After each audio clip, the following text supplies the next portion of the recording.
साजिश का हम पर्दाफाश करने जा रहे हैं। हमारा ये मंच है, हमारा ये लाइव प्रसारण हो रहा है और बहुत बड़ी साजिश का हम यहां अब पर्दाफाश कर रहे हैं।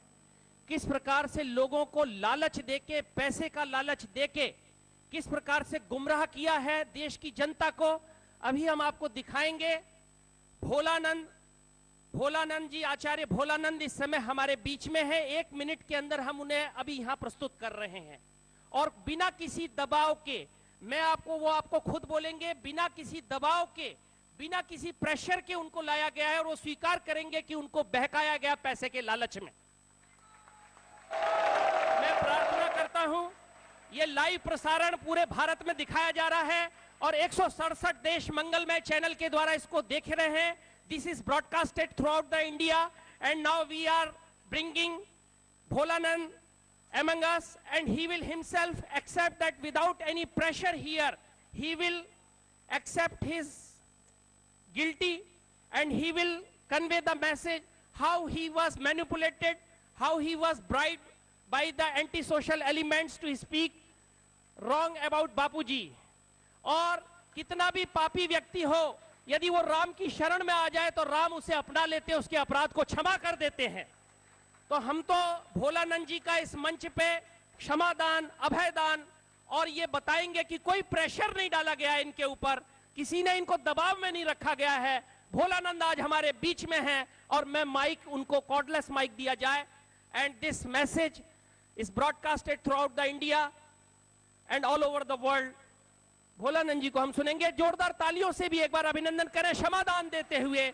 और मैं कॉर्डलेस माइक इनको देना चाहता हूं, जिसके द्वारा ये बताएंगे कि किस प्रकार इनको पैसे का लोभ देकर एक महान संत के प्रति षड्यंत्र का ये जो अपराध है, जिन्होंने ये अपराध किया है उनके ऊपर राष्ट्रद्रोह की धारा लगनी चाहिए, उनको फांसी की सजा होनी चाहिए।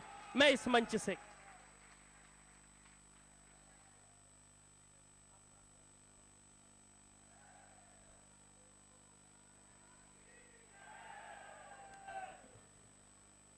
सभी धर्म प्रेमियों को, भक्तजनों को भगवान सदगुरुदेव भगवान के सामने साक्षी मानते हुए, वैसे मेरी बिल्कुल अंदर से नहीं था कि मैं मुंह दिखाने के बिल्कुल लायक नहीं हूँ, मैं सही बोलता हूँ। आप मुझे एक एक पत्थर लेके मारेंगे तो भी मेरे पाप निवृत्त होने वाले नहीं हैं। लेकिन आपको मैं थोड़ी सच्चाई बताने के लिए आया हूँ, आप वो ध्यान से सुनना।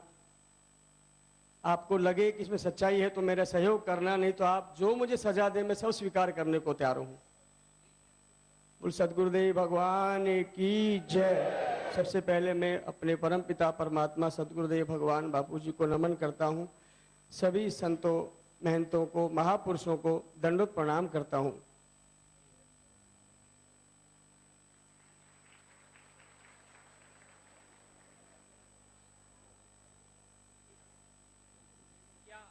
यहाँ आने के लिए हमारे किसी भी भाई के द्वारा किसी भी प्रकार का कोई दबाव, कोई आपको किसी दबाव के अंदर लाया गया है? नहीं, दबाव डाला गया मुझ पे। वो किसका? मेरी आत्मा का, खुद पे। मेरी आत्मा अंदर से गवाह नहीं दे रही थी तो मैं कब तक छुपाऊं मैं। अभी मैं सीधा जेल से आ रहा हूँ, मैं जेल की सजा भोग करके सीधा, मैंने कहा पहले गुरुजी के भक्तों के चरणों में जाऊंगा। गुरुजी के पास जाने का समय मिले ना मिले पता नहीं मुझे, लेकिन पहले उनके भक्तों के श्री चरणों में मैं अपनी गलती स्वीकार करूंगा जाकर के। कोई किसी का दबाव नहीं, मेरी संस्कृति में पैदा हुआ हूं मैं। मुझे थोड़े समय के लिए विचलित कर दिया था उन लोगों ने, इतनी सी बात है। बाकी अभी ये बताना चाहूंगा शुरुआत से,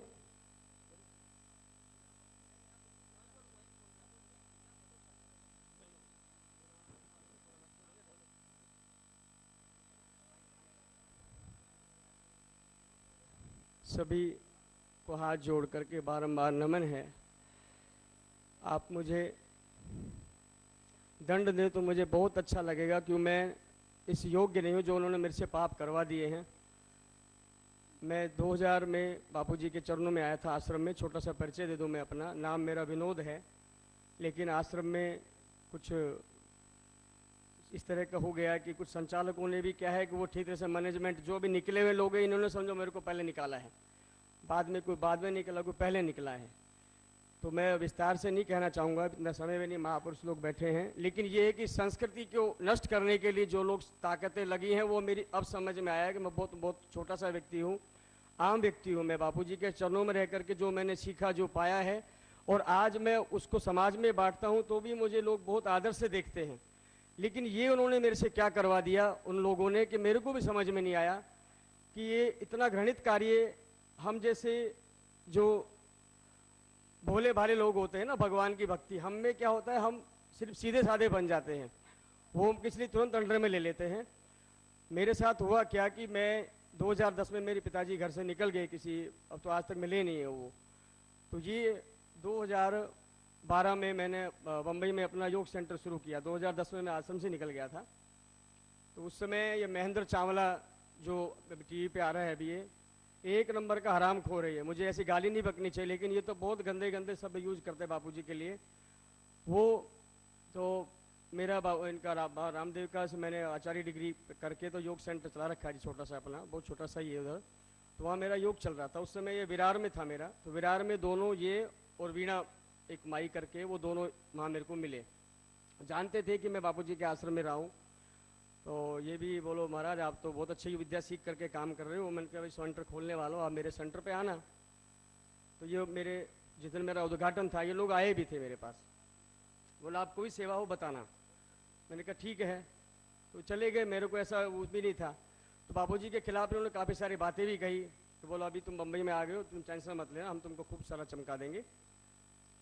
तो फिर 5-6 दिन के बाद फिर इनका फ़ोन आया, इसका महेंद्र चावला का, कि बोलो महाराज देखो अभी हम ऐसा गेम खेलने जा रहे हैं कि हम सभी माला माल होंगे और बापू कितना भी जोर लगा ले वो बाहर कभी नहीं आ सकते। मैंने कहा ऐसा क्या करने वाले हो तुम लोग? यानी ये समझो जून जुलाई की बात है 2012 की, ओ सॉरी ये 2012 में दिसंबर में मेरा उद्घाटन था और 2013 में ये लोग आए थे। तो फिर इन्होंने क्या है कि मेरा दिमाग वास करना शुरू किया। मैं पिताजी को ढूंढ ही रहा था, बोलो पिताजी तुम्हारे आश्रम में मारे, पता है हम आश्रम में रहे हुए व्यक्ति हैं, तुम तो बहुत छोटे लेवल पे थे, हम तो बड़े बड़े संचालक रह चुके हैं आश्रम में, तो हमको सारा पता है इसमें कि तुम्हारे पिताजी कैसे मारा है। बोलो जैसे प्रफुल्ल वाघेला के 2 बच्चों को मारा आश्रम में 2008 में, ऐसे तुम्हारे पिताजी को मारा है। ऐसा ये बार बार मेरे को बोलते थे। मेरे को था कि पिताजी गए कहाँ।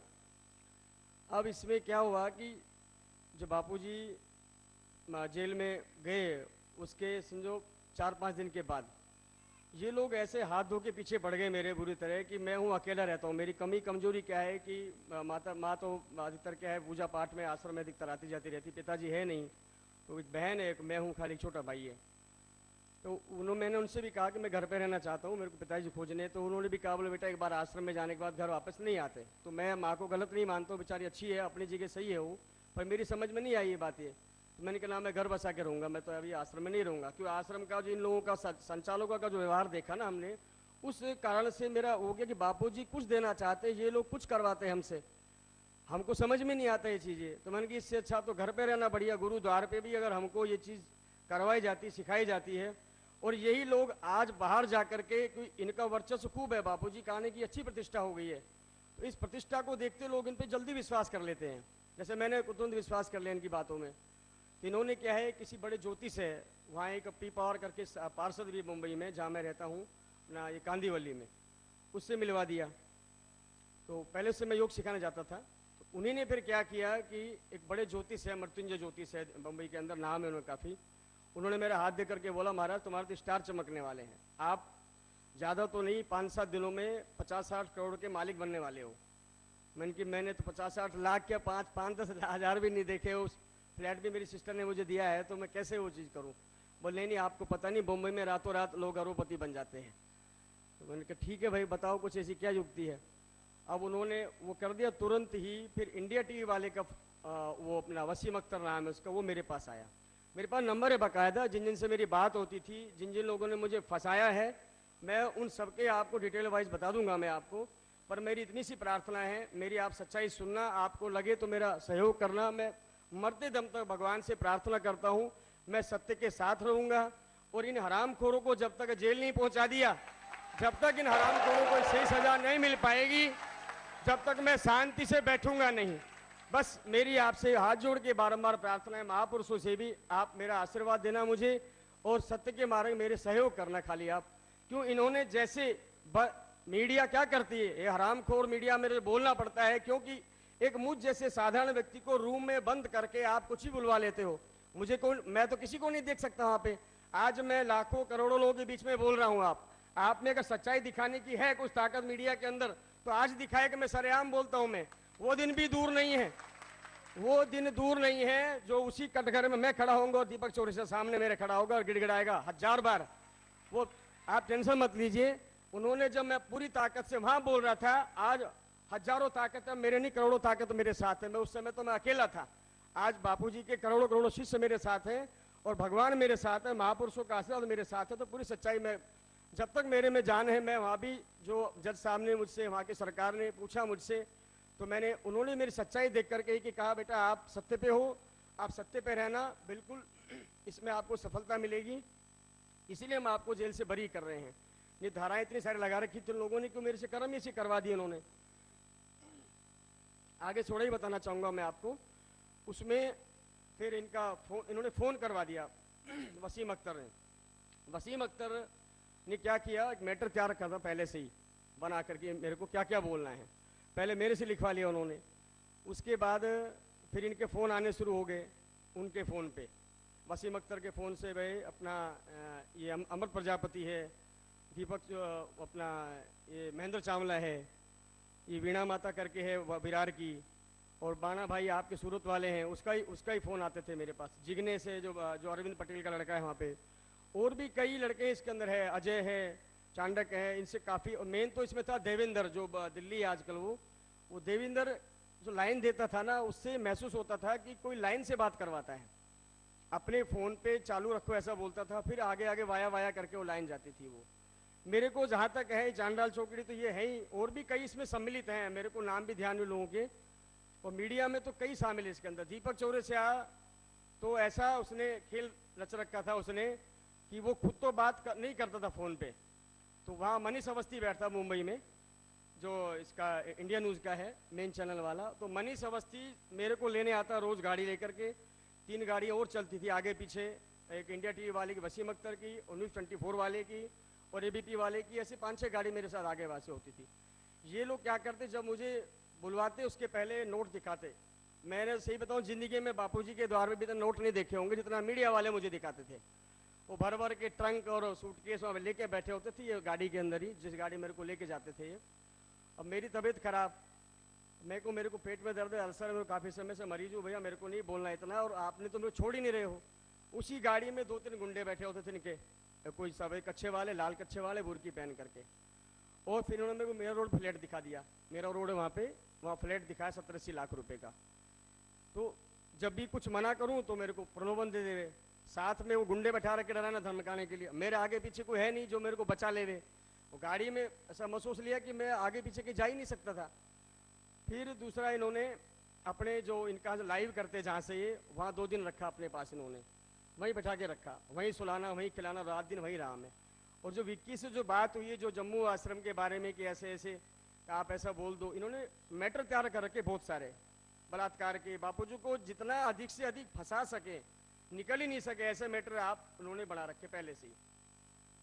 तो पहले तो आपको ऐसा बोलना है कि वहाँ ऐसे ऐसे, पहले तो बहुत गंदा मैटर तैयार कर रखा था बापूजी ने। वहाँ कम से कम 15-16 लड़कियों से बलात्कार किया हुआ, लड़की मार के दवाई हुई, जाने क्या क्या बुलवाया इन्होंने, वो बना रखा था। मैंने कहा ये नहीं बोलूँगा मैं कुछ भी। फिर उन्होंने पीछे से प्रेशर देना शुरू किया। फिर वो विक्की जो मेरे जो खिलाफ जो केस दर्ज हुआ है, उससे मेरी बात करवाई इन्होंने, फिर मैंने बात की उससे। तो ये फ़ोन पे सिस्टम ऐसा बना रखा था उन्होंने कि आपको ऐसा ऐसा बोलना है। अब वहीं था मैं इनके ऑडिटोरियम में, अब नहीं बोलूँ मेरी जान को पड़ रही है। तो अब पता चला कि मीडिया एक ऐसा सिस्टम है कि जो देश में एक सेकंड के अंदर करोड़ों लोगों तक अपनी बात पहुंचा सकती है, और वो सबको मालूम है। अब मेरे को तो रूम में बंद कर रखा है, मेरे को पता ही नहीं मैं यहाँ बोल रहा हूँ, पूरी दुनिया सुन रही है। वास्तविकता है बिल्कुल ये, मैं व्यासपीठ पे खड़ा हूँ, मेरे को लेस मात्र पता नहीं, मैं जो बोल रहा हूँ दुनिया सुन रही है मेरे को। जैसे ये डिबेट होती थी, उसमें भी ऐसे ही होता था कि सामने वाले का चेहरा नहीं दिखता, वहाँ खाली छोटा सा कैमरा रख दिया जाता है, ये छोटा सा रूम होता है, इनके 2-4 गुंडे होते हैं वहाँ खड़े हुए, सामने मैटर होता है लिखा हुआ।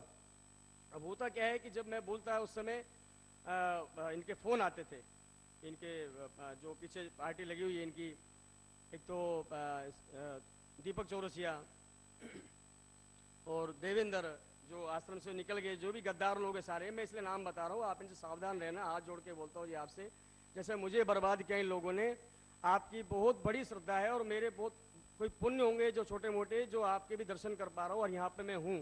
जिस हिसाब से मेरे से कर्म करवाया शायद मैं नहीं होना चाहिए। तो वहाँ हर जो 5 मिनट का जो होता था ना बीच में इंटरवल जो होता है, ब्रेक होता है, उसमें मैसेज छोड़ते थे और जो एंकर होती है वो एंकर बात करती है। एंकर मेरे को बोलती है कि आपको क्या बात करनी है और दूसरे लोग एंकर बताती थी कि आपको क्या क्या बोलना है। ऐसे ही जो अपना प्रजापति है वो बोलता था आपको क्या बोलना है। तो मैटर पहले से भी तैयार होता था, कुछ कुछ जो मैं भूल जाता था तो ये लोग क्या करते थे, मैसेज छोड़ते थे मेरे मोबाइल के ऊपर। आप कॉल डिटेल निकलवाइए उसकी, मैंने भी पूरा दे दिया है, अपना कोर्ट में दे दिया है मैंने, जज साहब के सामने कहा है साहब एक नहीं कम से कम 10 बार वेरीफाई कीजिए इस केस की, जब तक सच्चाई सामने नहीं आती मैं पूरा साथ दूंगा इसके अंदर।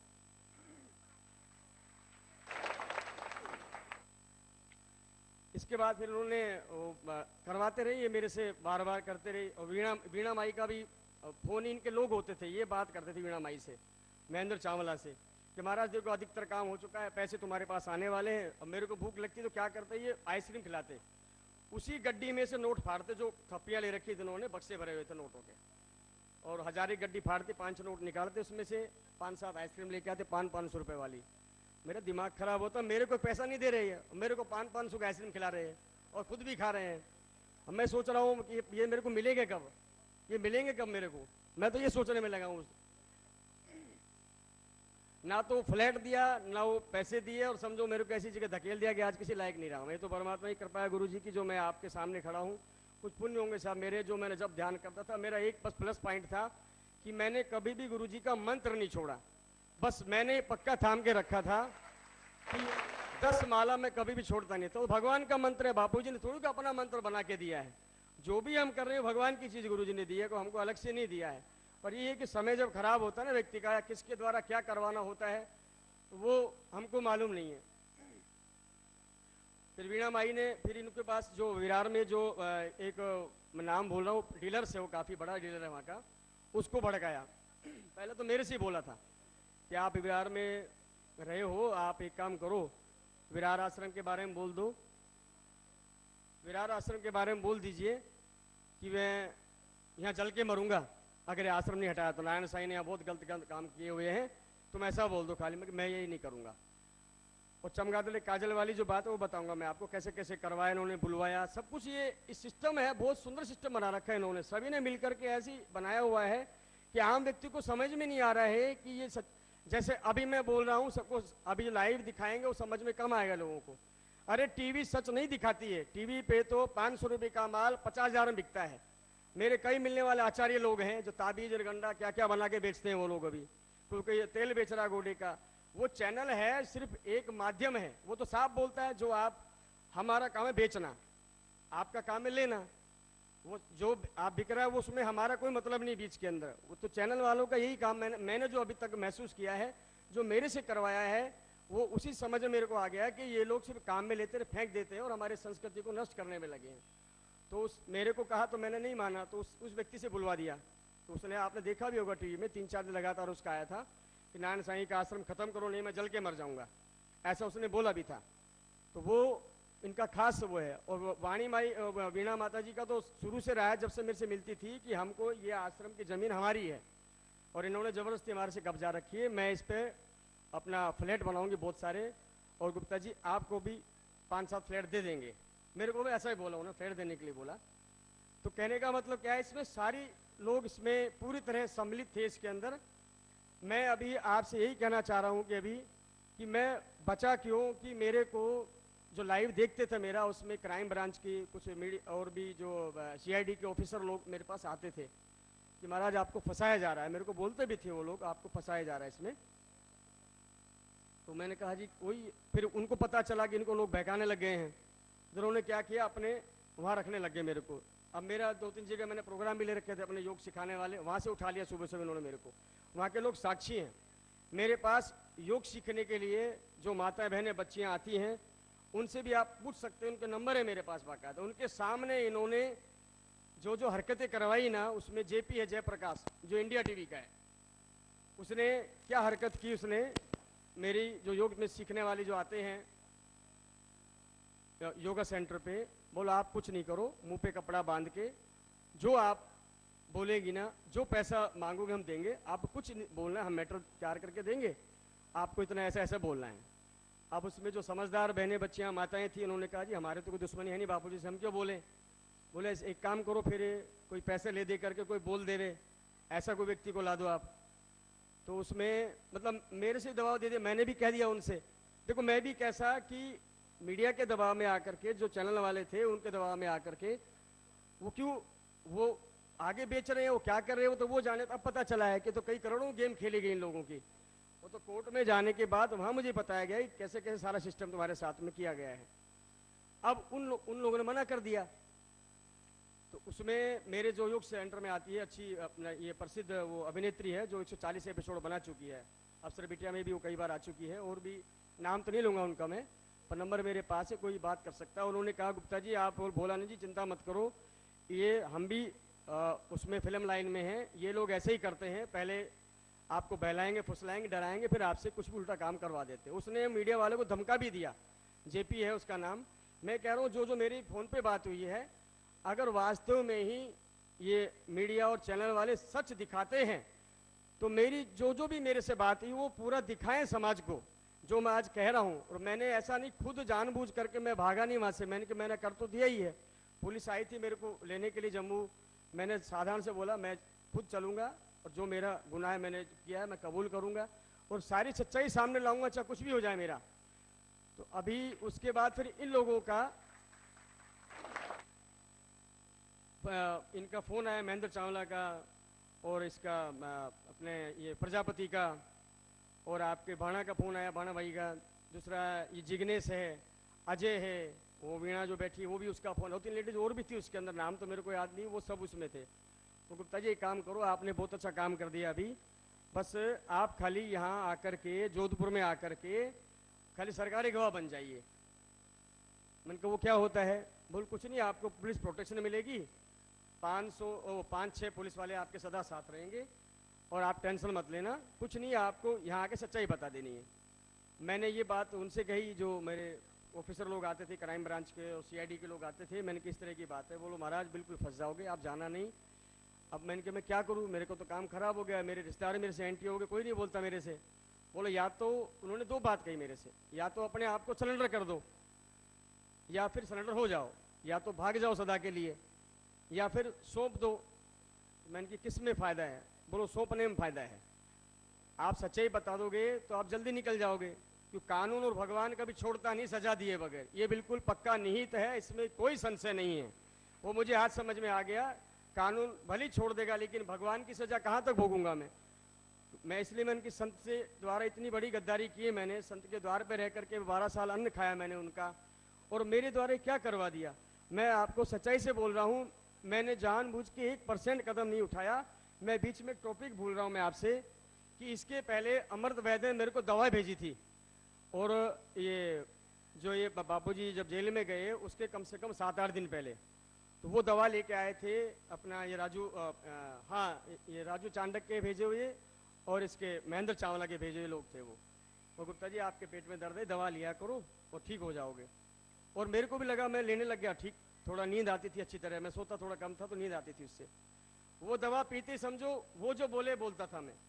अमृत प्रजापति की दवा लेते ही समझो जैसा बुलवारे थे वो लोग, मैं वैसा बोल रहा था। अभी देखो हमारे में कितने वो हैं कि उसको भाई निकलता मेरे से अभी भी, लेकिन वो ऐसे कि मैं सही बता रहा हूँ आपको, मेरे सामने एक चेहरा होना, अभी मेरे अंदर बहुत महाबल आ चुका है उस महान शक्ति का कि मैं सत्य के बल पे खड़ा हुआ हूँ। अब उनको वो सजा देने वाला हूँ कि शायद उन्होंने सोचा भी नहीं होगा कि मेरा धर्म आज समाज मेरे साथ है। तो आप ये देख रहे हैं कि सभी लोग पूछते थे सच्चाई क्या है। मैं आपको बताऊं, सच्चाई को दबाया जा रहा है बिना किसी दबाव के, बिना किसी प्रलोभन के भोलानंद जी ने। और आपने इनकी वाणी सुनी, क्या आपको लग रहा था ये झूठ बोल रहे हैं? और सारे देश में ये बाणी जा रही है। और आज ये एक तमाचा है षड्यंत्रकारियों के चेहरे पर, जिनको ये भाई बोल रहे हैं गुरु के प्रति ऐसा अपराध करने वाले भाई नहीं कसाई है। और मैं आपसे भोलानंद जी से एक आखिरी बात पूछ के इसको विराम दे रहा हूं। भोलानंद जी, मैं आपसे एक बात पूछना चाहता हूं कि आज इनकी सुरक्षा करना हमारा दायित्व है, हम सब गुरु भाइयों का। पूज्य बापूजी, मुझे पूरी आशा है भगवान जैसे अपने अपराधियों को क्षमा करते हैं, वो इन्हें क्षमा करेंगे। लेकिन मैं आपसे भोलानंद जी पूछना चाहता हूं, यदि आपके ऊपर भगवान ना करे कोई आक्रमण हो तो, या कोई आपको क्षति पहुंचाए, तो आपका शक किस पे जा सकता है? देखो जी, पहली बात तो मुझे बिल्कुल भी ऐसा नहीं है। मेरे जब तक प्राण नहीं जाएंगे शरीर से, जब तक मैं सत्य का पर्दाफाश नहीं कर दूंगा। इसमें मैं अभी आपको एक और बात बताना चाह रहा हूं, थोड़ा सा ध्यान से सुनेंगे। हम जब आपस में मिलते बैठते थे, ये लोग एक बहुत बात बोलते थे अच्छी। ये क्या कहते थे बोलो? देखो, मैं महाराज जी की बात ही कह रहा हूं अभी, जो आक्रमण की बात की इन्होंने, वही बात मैं कहना चाह रहा हूं। इनका ये कहना होता था, बोल गुप्ता जी देखो, आप फंसते हो या हम फंसते हैं, हम में से कोई भी अगर पकड़ा गया तो हम क्या करेंगे, एक दूसरे को गोली मार देंगे या चक्कू से वार कर देंगे। ये इनके लफ्ज थे, कई बार बोले इन्होंने। लेकिन आप यही करना, ऐसे खाली मत पकड़े जाना किसी से, मतलब अपने ऊपर या तो कुछ छुरा वरा मार लेना या कुछ ऐसा अपने ऊपर कर देना, या हम कुछ करवा देंगे आप पे, तो आप फिर वो क्या करेंगे, वो केस बना कर बापू पे डाल देंगे हम लोग। ये ऐसा इनकी इसकी पूरी स्कीम थी। तो मैं बिल्कुल दिल से, क्या ऐसा हो चुका है मेरे को अभी, जब से मैं सत्य के रास्ते जुड़ा हूं, जब तक मैं सत्य के रास्ते इसको जब तक मैं पर्दाफाश नहीं कर दूंगा, मेरी धर्म की रक्षा है, तो इसलिए भगवान ने मुझे भेजा है, वो कार्य पूरा होने तक मेरा कोई कुछ नहीं बिगाड़ सकता। वास्तविकता है ये, कोई कितनी ताकत लगा ले, भगवान की शक्ति अटल होती है। ये तो कुछ भी नहीं, टुच्चे पुच्चे लोग हैं। बापूजी बिल्कुल निष्कलंक बाहर आएंगे, ये भले कितना भी कुछ कर लेवे, तो बापूजी निर्दोष हैं। बापूजी बिल्कुल निर्दोष है, निर्दोष है, निर्दोष है। करोड़ों करोड़ों वाणियां भी अगर बोले तो भी कम है, क्योंकि मेरे साथ ऐसा हुआ है इसलिए बोल रहा हूं। एक बापूजी नहीं, पहले भी हजारों करोड़ों महापुरुष हो गए, उनके ऊपर भी ऐसा ही किया गया था। और उनके द्वारा उन पे भी ना हम जैसे लोग ही शामिल करवा दिए गए थे उन लोगों के लिए। तो मैं ये कहना चाहूंगा कि आप भगवान मेरी रक्षक है और आप मेरी रक्षा करेंगे, और वो अगर करते भी है ना तो श्रेय उनको ही जाता है ना। वो तो सीधा कह ही रहे हैं भैया आक्रमण हम करेंगे और आप पे लगाएंगे, आपका नाम बापूजी का नाम, वो तो ऐसे ही बोल रहे हैं ना।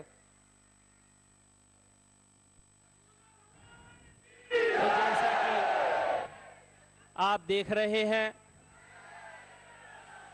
हमारे सिस्टम पर